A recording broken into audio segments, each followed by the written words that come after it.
you don't need to be panicking, and if you want to start again, you can start again.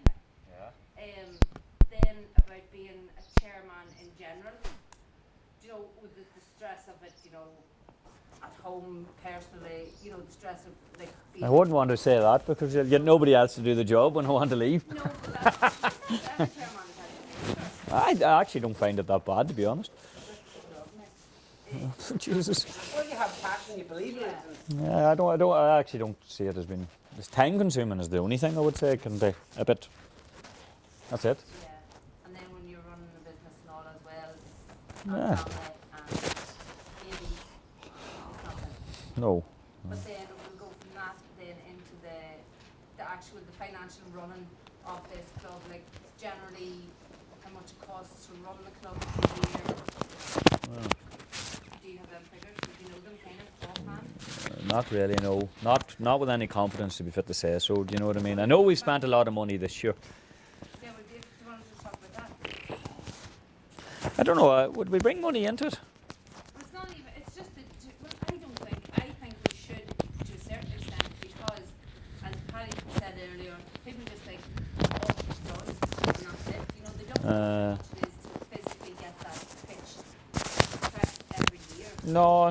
Look, there is stuff there. I wouldn't know the figures off the top of my head, to be honest. We can come back to that if you want. Yeah, but ballparks. You don't need to say it costs. No, not to the penny. But I wouldn't even have it. I wouldn't even be fully aware of where a lot of that is. Like I know, like Mickey's obviously the treasurer, and he will obviously know those figures better. But all I have is a very general idea, if you know what I mean. All I know is this year I think we've spent about 235,000.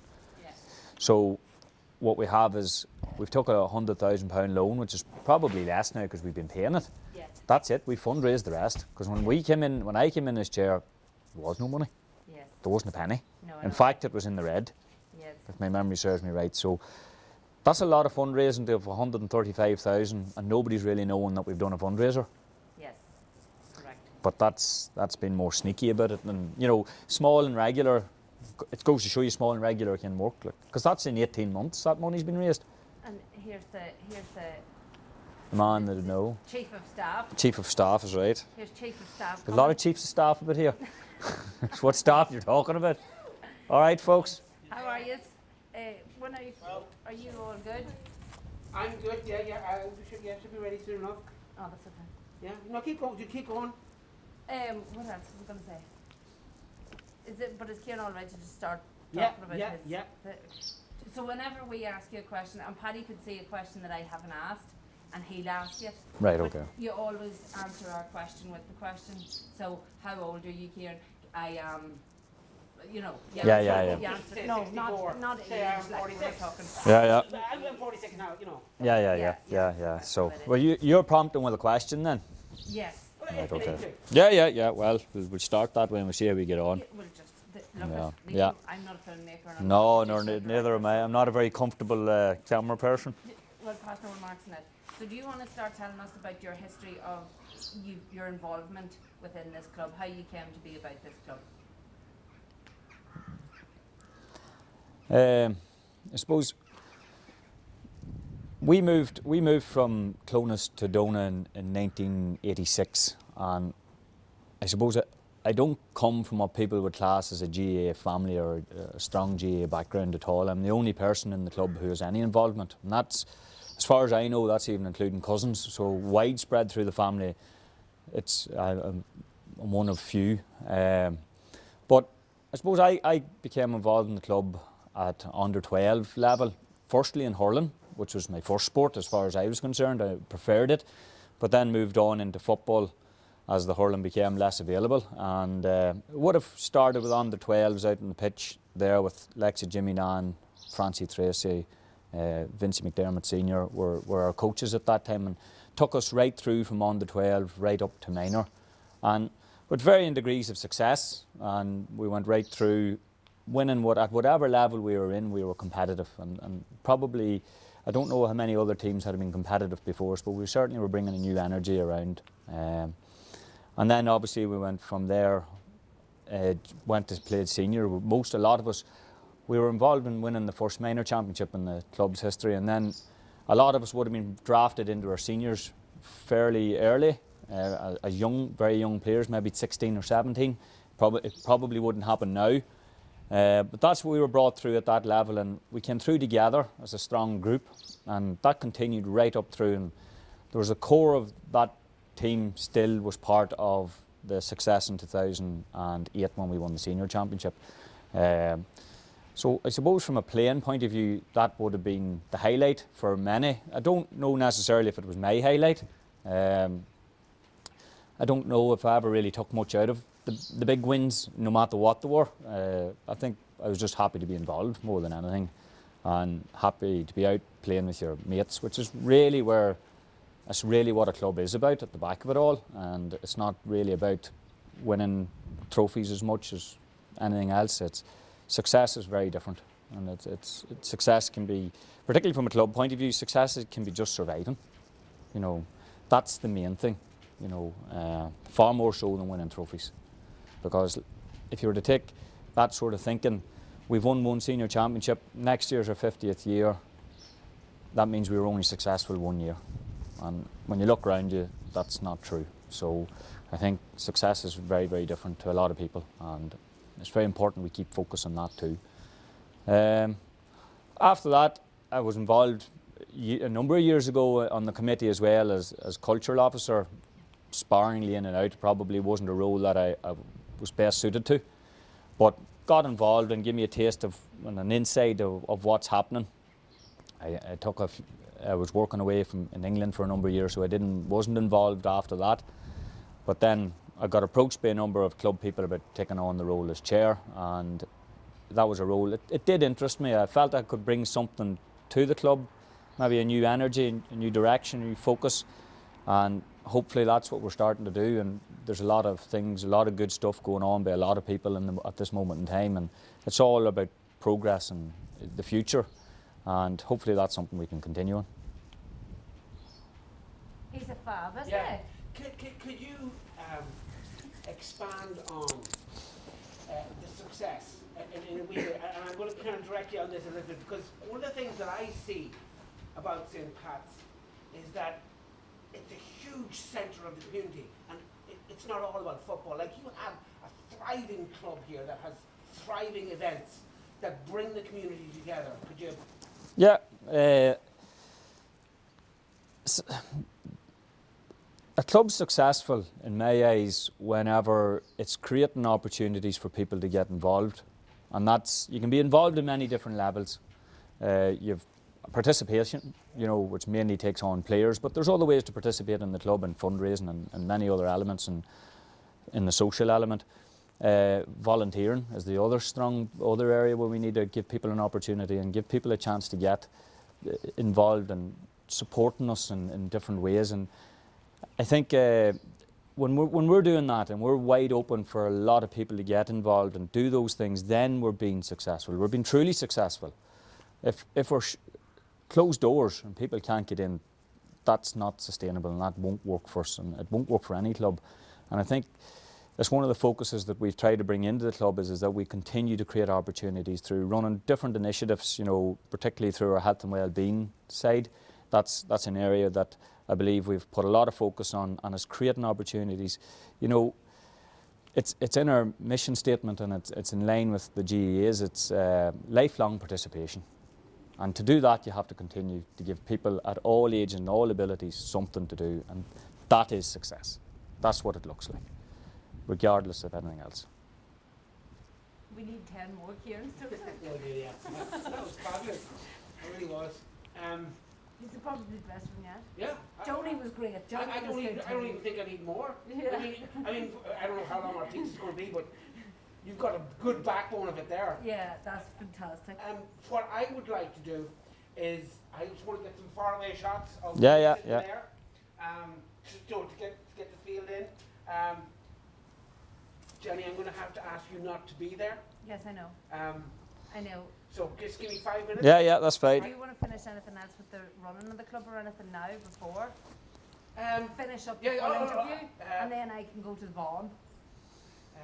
Or what do you want? Well, actually, introduce yourselves. I am. Yeah. And What I how suppose, long you've been at? yeah, the other side of it is possibly what going forward. Yeah, Yes. the future of the club. Yeah. Yeah, I think that's something more now that needs to be dealt Yeah. with. You know, the Yeah. building of the stand was somebody else's. Yeah. You know, I was here when it was built, but it was somebody else's vision to build a stand. It wasn't mine. Yeah. That was started by others. I Yeah. just finished it. Yeah. Do you know what I mean? So What can you tell us about the stand? Yeah, the start. Can you just go through the actual logistics or whatever? Yeah, the yeah. Planning and that of the stand, yeah, the stages of it. yeah. The stand has been a vision within the club for a long number of years. It has probably taken us too long to get it built. It took us too long to get it up out of the ground, but we've got it done. It was a vision set out by other chair people and people who'd come before me, and it took a lot of work, but we have now it done. And I think when you look around and you see it, and people have taken great pride in it again, maybe waiting wasn't such a bad thing. We've got the best that we could get now, where maybe if we'd have went earlier and developed it, it might not have been as good a stand as we have managed to do now. It's a long process, and it's the first time I think the club has ever had to go and take out a loan, and that's not simple done within the GAA. You have to get Fermanagh County Board to approve it. You have to get the Ulster Council to approve it, and again, if you were going to look for a larger loan, you'd have to go to Croke Park for that approval. And that whole approval process is time consuming. There's an awful amount of work done by a lot of people to get that. But once the money was sorted out, we then put in a payments plan into place. That's working. Our aim was to increase our lottos. We have done that, and that's easily now covering the payments on the stand. So that's all working well for us.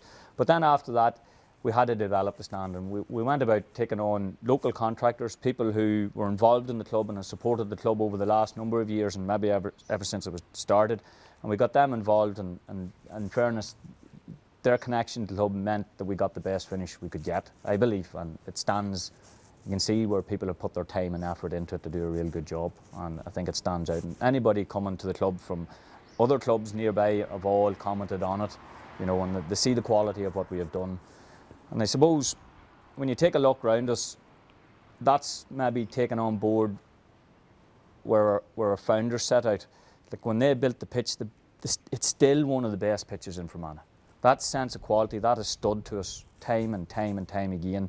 You know, our changing rooms are still some of the better changing rooms that you see in the county. Our pitch, it's unbelievable. Considering we've only got one, it does everything for us, and the condition that it's in. So again, we hope the stand is built to the same quality on that mindset of build the best you can, and it'll last. Do you want to go into any detail about how much the stand actually costs? Or do you want to leave that to Or when you have figures? even just say. I don't know, Pat. It's very hard. It's very hard to set it out because it's all in different wee packages. Yeah, the concrete. Do you know what I mean? might Like be one and the fence wasn't a part of the stand cost, yeah, but when you sit here now, it looks like one project. It's not. It's multiples added in. You know, Yeah. the new fence along the road, that was separate again. Do you know what I mean? And all the costs, I just have a blanket figure in my head. I can't fully remember. I don't know. That'll all come out in the AGM. You know, and I would prefer maybe if you want to come back after that, we talk about the figures, but I don't have them. But it's significant. People probably don't understand that. Well, and that is it. I mean, from my point of view, someone who I admire the GAA. I'm not really a sports person at all, but for what the reinvestment of all the energy back into the club, which would bring great things for everybody. Mm-hmm. I mean, sometimes you don't realise how much money goes into that. Yeah. I'm looking at easily cost 150,000, if not more. It's every bit of it. I'd say more, yeah. Because I just know we concreted a bit of the back street. I know how much that cost. Never mind. Yeah, it would be every bit of it, but it would be very hard to put an actual figure. Full figure on it. Very hard, but that said, like, we still got good value. It's a lot of money, but we got good value. And, you know. Ciaran, what's the future for St. Pat's in your eyes? And what would you like for the future of St. Pat's? From look at, I think as a club we always need to look for continuous improvement, and that's in everything, not just in facilities. Although everybody can see those and they're very much in your face that you're developing new facilities and it's all great. But there's other areas of the club that needs to develop as well in our coaching and continuing to develop our health and well-being and again doing so to create opportunities. Obviously from physical development and facilities, we may need to come and look and start considering building a new set of changing rooms or developing what we already have. Gyms are now very much part of what players need to access. 4 changing rooms, more suitable for our female players as well. Youth, maybe a sports hall. You know, these are the things that a lot of other clubs are developing, and maybe we need to start thinking ahead and start to develop those type of facilities. But we have signed up the club to go through the Croke Park programme for development, to create a map for 4, 5 or 5, 10 years, whatever we decide to do. And we're waiting for an opportunity to join on to that because it's oversubscribed. But that'll involve us going into consultation with the membership and local communities and other stakeholders in the area, such as donor development, the schools, and all those things, and to see where and what the demand and what's the requirements in the area. So from a future point of view, that's one thing. Obviously, a lot of clubs have developed second fields. We have to wait and see if the opportunity arises where we can access land to do those things. But I wouldn't see it as being the most important thing that we could go about doing. That's from a physical or from a facilities point of view what we could be looking at doing. But there are threats to our future, and we need to see those as well. You know, you've the lack of affordable housing in the area is playing a massive role. There's a lot of young players starting their families. They're doing so in the neighbouring towns, and naturally enough, like I said, I started to play football with my mates. Well, their children are going to play with their mates, and that's where they live. And you know, we lose in that situation. That's probably one of the biggest threats to the club. Again, jobs. You know, more and more people are going to college, but the access to the jobs that they're looking for is usually further away. And again, that's making people move out of the area more so. So those are real threats to the club. So they are, but they aren't. Doesn't mean that we can't still survive. And as I said earlier, surviving is success. We need to be aware of those. And if we can get an opportunity to promote new housing, or we can promote people back into the area, I think we have a role to play there as well. Maybe building stronger relations with our school to make sure more youth in the school, whether boys or girls, whatever, that they're participating in our games, and maybe that's something that we could work on too. We need to have more here. I haven't even opened the book. Right, well, is there anything? We'll open the book. No, I didn't need it. We'll open it anyway. No, See. it's fine. It's fine. Where do you want me to go? Do you want Kieran to sit there? We'll just sit there for 5 minutes. That's all right. You want me to disappear? Yeah, well, I'm going to have my bag. Do you want me to take it to your car? That's fine. Actually, no. I'll tell you what. You stay there. I mean, it gives us license to use your voice if there was any question. Because, you know, all you have to do is sit there. You don't have to do anything. I keep Kieran talking. Keep Kieran talking. Yeah. Okay. Keep me talking. Yes. Yeah, because you're on mic. It's empty and it's not being utilised, and it's certainly not providing us with anything. So the likes of the pitch and the pitch, you know, it was a big success when we run it. We would like to run that again, obviously, and maybe incorporate the stand in some way into it for a bit of music or whatever. Or certainly if it was wet, it gives you some ease.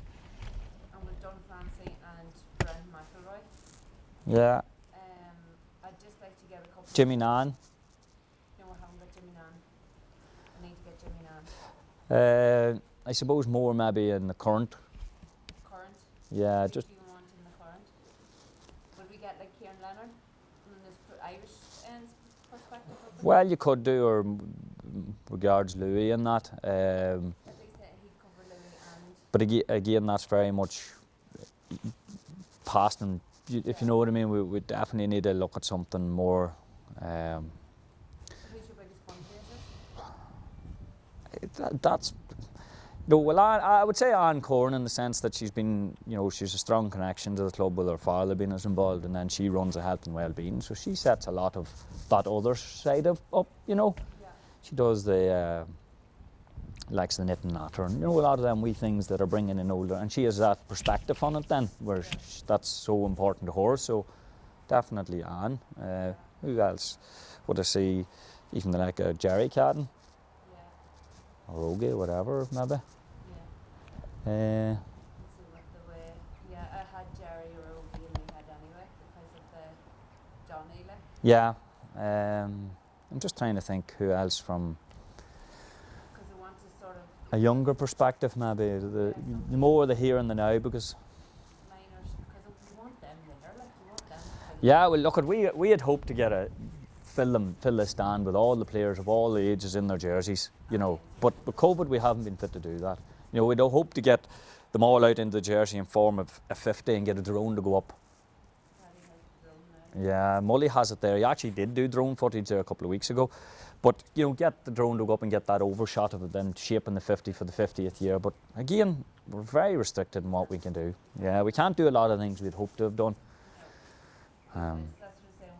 Like as Paddy was saying earlier, like whenever we do all the shooting, it kind of tell its own story. Because the way I want to start it off is like the here and now. Like this is St. Pat's Club as it is. All overshots of like the clubhouse, the rooms, everywhere, the club itself, and talking a bit about it now. And maybe that's sort of what you've kind of covered because you're the chairman now. Yeah. And then, but we'll go back to the start. Yeah. Look at it. The lily whites, and then that's how we want to talk through. Yeah. Well, ultimately that's the history that'll get lost quickest, or soonest, if not quickest, if you know what I mean. Like that's the people that know that. They're getting fewer, and it is important to get that, particularly given that next year is our 50th year. That's why, and I just want to touch into the the darkest times that this club has seen, and then just other pastimes that was then. So I have bits and pieces of cockfighting, and just again, it's only 3 seconds. Yeah. It's not that nobody's going to be talking big dramas. No. And then bringing it back to the future, or to the now of the club. The current. Talk to some of the club members, the younger members. Talk to who? Maybe try and get some of the younger girls, the minor girls in, to talk about it. And then if COVID would disappear, which it's not going to, I would say, we could interview, some of the kids, like, what's your favourite thing, and them all as a group. Yeah. To finish it off, and then kind of go into financials of the club, what it costs to run it, and then your future. Yeah. That's all right. I can get Mickey to do up and give me a better picture of where and financials is sitting and what it takes. Do you know what I mean? The general upkeep of the Yeah. What it takes, it does take a lot of money. Definitely takes a lot of money, but. And it's stupid things like the electric bill, like cutting grass. Cutting the grass. That has to be done, and you have no choice but pay it. It's just that sort of stuff that's just sort of an overview. You don't need to go into the cost of stock. No. It's just the general overview of running a club per annum. That's it. The changing bulbs and just normal, just all a general figure. Yeah. That's all right. That sort of jazz. And what else? Is there anybody else? Yeah. I definitely want Jimmy Nan, because I went to Jimmy Nan before and he was unbelievable. He's such a nice person, like. Oh yeah. See, we've lost so many. You've lost McMahon, you've lost. Yeah, you've lost a lot of that And that's initial. why I kind of want their photos in it. At the start, with the lily whites. I want them to be involved in some way. And then when you're going into the other pastimes, have the picture with Frank McElroy, because he was mad about hunting. Like, Oh yeah. So that's how you kind of get into that other pastime. Yeah. And I think there was the whole marquee thing too that they used to have, probably worth touching on as well, because they used to hire that out to every other bloody club. And what do you call it? The first, I think Francie said the first prize here at the first fair thing Mini. I think that's right enough. Mini. The likes of Ogie and them would have a good understanding of that. Yeah, that's Ogie. Yeah, they were at that stage. They were late teenagers or whatever, so they were involved in setting up the marquees. And I think Paddy Foster used to make them come with him no matter what club he was going to set it up for other clubs. Yeah. Could leave work and go and do things. So they'd have that side that I wouldn't have, or even older generations mightn't even remember that. But it's very much in their memory. Aye, because they were, Yeah. So would I need to do, because that was supposed to have been massive. Did Philomena Begley not sing here? Possibly did. I Don't think know. Philomena Look at Begley it. did. That's one thing that I don't have is the history of the club because Yeah. I don't have that connection. I'm near sure she sang here. But I must, like as I say, I want to kind of touch on all of that, the history of the club. And then, like young people, like people my age 30 knows who Philomena Begley is, but no, they wouldn't go and see her. But Yeah. because she's such a big name. Yeah. Like, God, did she play singing? Yeah. But sure, even the likes of Paddy Keelty have not been in the clubhouse. Patrick Keelty and Tracy, Francis daughter worked it Yeah, that night, and yeah. she's in America 24 years. Yeah. There's a picture still in there in one of the drawers of him, a signed picture from him. That was before he was famous, yeah. Well, he started to get big in Belfast at that stage. Yeah. And then I think it was Peter Leonard sort of come across him and got him down, yeah. Yeah. Mm. So we could do, that's really. Now, I wasn't listening to you because I was just focused on trying to get to the different topics. Yeah, but is there any topics that you kind of want to? No, we're just kind of talking about what we. Who else we could interview and yeah. We have Sean Lynch next weekend, so he's kind of hit on the personal perspective of a Republican view, Mm-hmm. That kind of way, and what the Republicanism had a devastating effect on the club at that time. So there was 4 players on the run at the one time. Mm. That kind of way. Then Louis was killed. Just kind of he'll talk more about Yeah. that end of things on it. Yeah. And Jimmy Nan, I think Jimmy Nan was brilliant because he played for Fermanagh. He beat Mickey Hart. He was captain for St Nick's and Mickey Hart was the captain for his team, and the two of them, I think, boxed on the pitch. I'm near sure Jimmy Nan told me that. Oh, he could well be right. Yeah. It wouldn't have been beyond Jimmy. He was a fantastic footballer. He was supposed to be. He was a fantastic coach. Was he? Yeah, but at the back of it, he was strong on discipline, which probably was what was needed. He was a fantastic coach. Yeah. And unfortunately for Jimmy, his job required him to move. Then the job didn't suit him continuing on and coaching. Yeah. And that was a loss. That is a loss. But Jobs now as well, like all the twins, it's all night shifts. a lot of it's shift work, and it's hard to manage a family and. oh, it's nearly impossible. It's nearly impossible. There's so many pulls different directions now. Yeah. That it's very hard for anybody to just sustain it all the time. Are you proud of your youth? I don't know. I don't really know if I ever do proud. If you know what I mean. I don't really ever think of anything after I've done it. I just keep moving. Yeah. I don't really take any pride in. Don't get me wrong. I don't. But I never take a sense of satisfaction out of anything. Because you always want. Well, it wouldn't matter what it would be. Yeah. Even in winning the senior championship, as soon as it was over, that was that. Do you know what I mean? I never turn around and go, that's me now. That done. Even the minor one, which I probably played a more active role in. Once it was done, it was done. It was move on. It's the same with this. I don't take anything out of having been involved in building the stand. It's just if it's something we had to do it. And that's just it. Have you anything you'd like to add? I have One question. Well, I'm just very curious about your when you said there's no housing in the area. What sort of role could the GAA play in building the community in that way?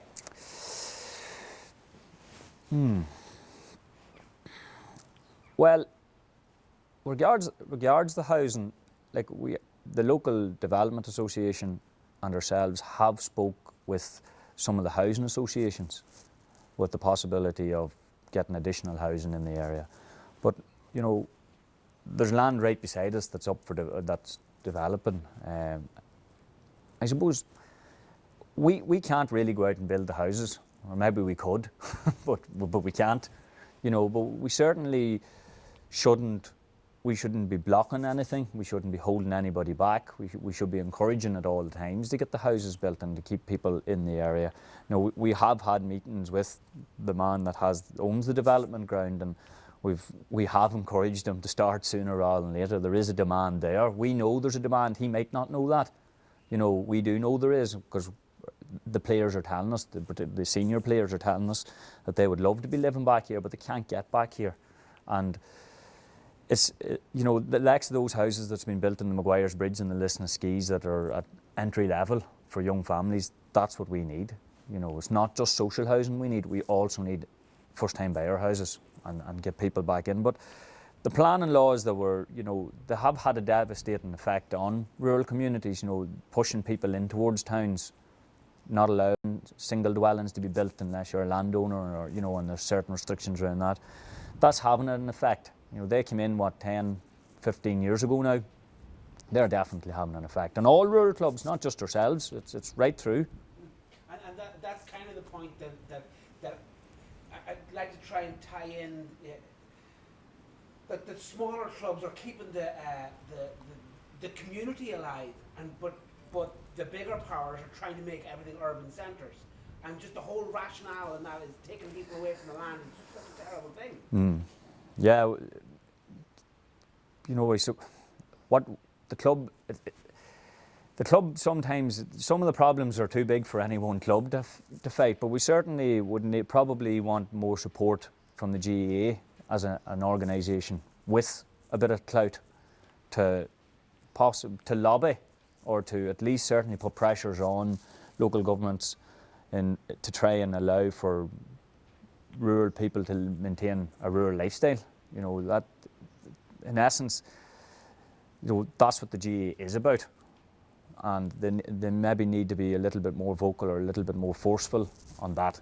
You know, we can't all go and live in a town. So, you know, it'll be to the detriment of the GAA long term if that's what happens. That's it. That's brilliant. That's brilliant. That's a quick one, Paddy. What? That's a quick one. Maybe do them all outside and we're all Kyle. Well, you know, something might be. Well, we might have to.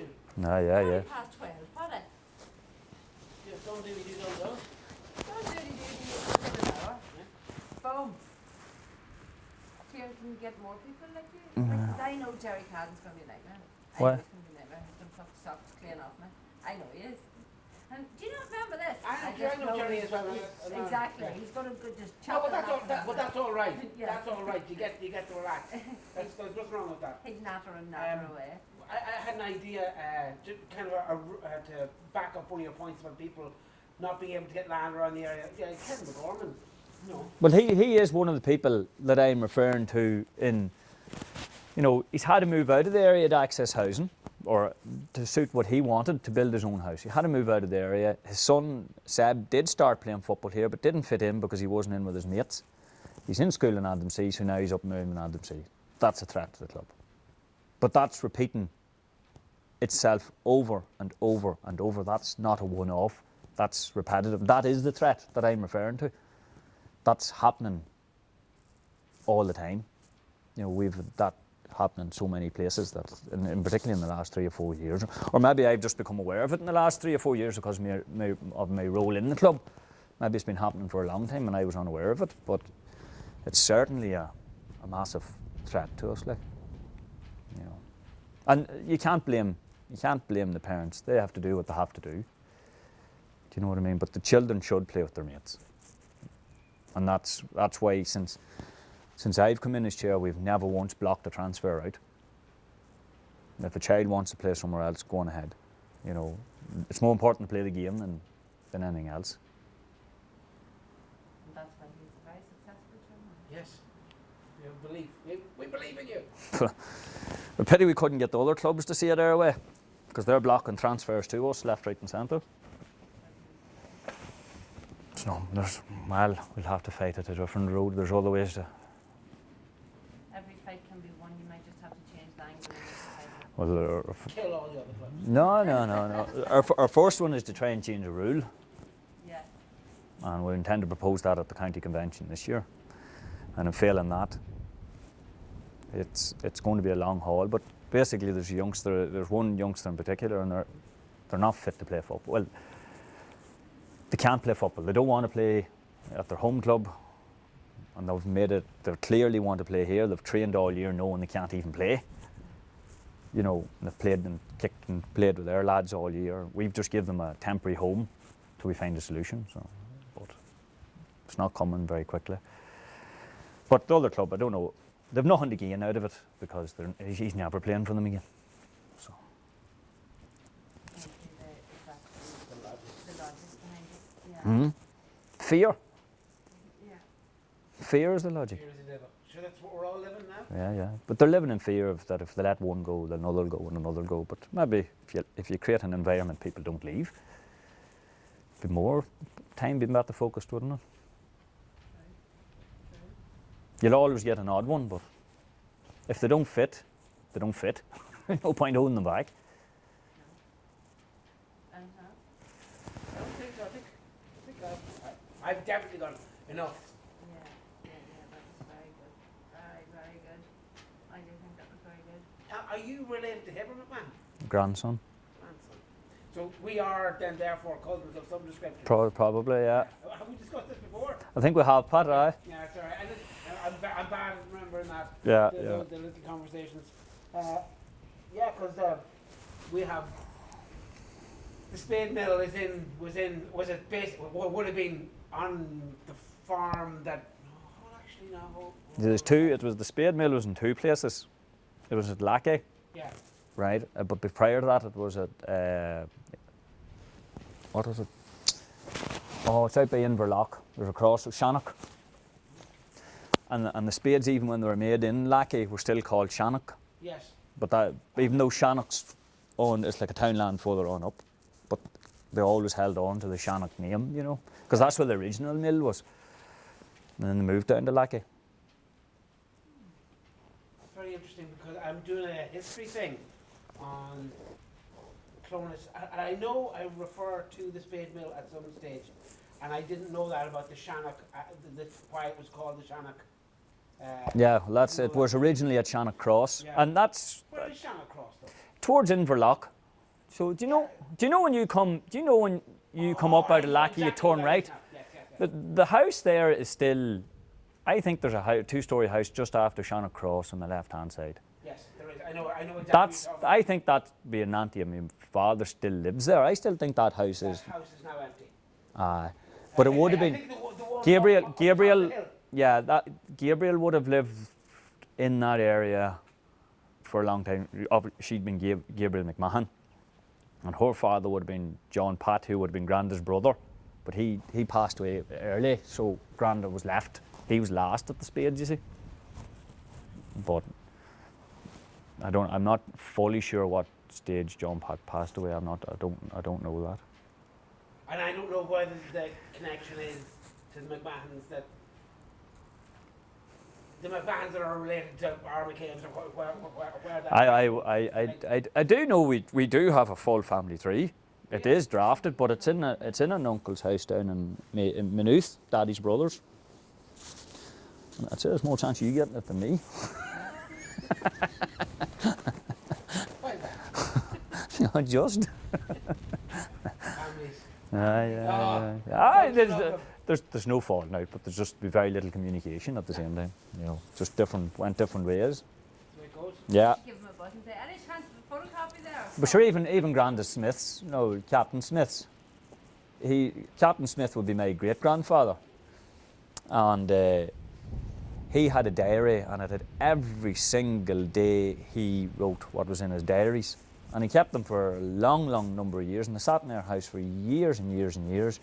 But because Daddy's brother was in the Air Corps and sort of from a military background, he wanted great Granda's diaries because Granda's military background, and we don't know, we don't have them anymore.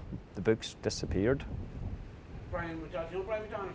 Brian McDonald from Clonus, he's a cousin of mine, but he was taught, he's a keen historian, and he said it all comes from someday he was watching them take books out, just throw them out, and they were the records of the famine house or the workhouse at the top of Clones, and he said that you can just have some, but they just stop one day, and that's it.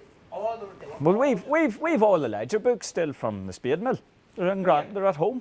We have them, but we've lost Granda's diary and great Granda's diaries. Now we would have preferred that they would be well worth looking at and reading, just from his his involvement and everything at the time. Like he went away off to America. Like when he must have been in the 1800s. He went away off to America and became a captain in the American Army. And then whenever things kicked off here, then decided to come home and use that knowledge.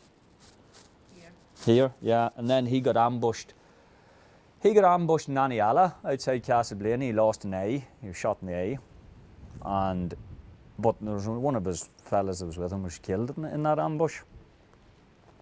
I'm sure he was, but I still don't know. But like Granda Smith would have been alive when I was born. Like I would have known him. It's not that he died in 45 maybe, I think. I can't really remember. I'd have been a toddler, I wouldn't have been too old, but I do. There is photographs of me with him. But even his history would have been. Fascinating. Oh, absolutely. Absolutely. And like a diary every day. I remember I did see the books and I have looked and glanced at them. I could have told you who said Mass in Clonus Chapel at the 3 Masses every morning. That's the level of detail that was recorded in them diaries. Amazing, isn't it? It is. It's a shame that all that goes. Well, that's not gone, Jenny. They're down in Maynooth. Yeah, I know where they are. No, But they're still in the family possession, They're just not mine. Yeah, and that kind of would annoy me. Well, we'd know. Had an interest. Yeah, well, James, in fairness, he has an interest or he wouldn't have asked for them. Do you know what I mean? He does have an interest. Yeah. But you would have liked to have kept one of them, if not, there's numerous of them. You would have liked to have kept one as a wee souvenir, but he has them all, in fairness. But maybe, I'd say if I really, really wanted it, you could go down and ask nicely. You mightn't get the book, but you'll get to take copies or something. There is some in the house, some copies. I have the same issue. I have I think 800 or 900 pictures of one side of the family, and I think it's just waiting for the excuse to make a website, do something, just put them somewhere where they can stay. Yeah. And a lot of times like that, just finding the idea to do it, or what to do with them. Yeah. So maybe scanning them would. I hear that in the modern world, that's probably a better thing to do. Yeah. Books will go. They're old now. Yeah. Do you know what I mean? They're tatty. They weren't always best looked after either. They weren't kept in a nice dry room, and some of them were threw out in the shed for a long, long time in a box. Do you know what I mean? But a lot of that stuff still is in the house. The ledger books for the Spade Mill, what people were paid weekly, I have that. So I do. That's amazing. That'd be Con Kennedy. They're all names now that I would know. I'd have them on the phone. I've kept the photographs. But Heber, young Heber, I call him young Heber, but he'd be my uncle. Yeah. He has a lot of stuff, so he has gathered up. You might be able to get some more information than you thought today. Well, no, I can't. I know whether I was working on that project. I actually just can't remember if that project is even finished. There's just so many little bits and pieces that I'm working on all the time. It's very hard to keep track of. Keep all in the filing cabinet. Well, yeah, that's just it. That's why I have a filing cabinet. Yeah. Look. I'm going to turn the camera off.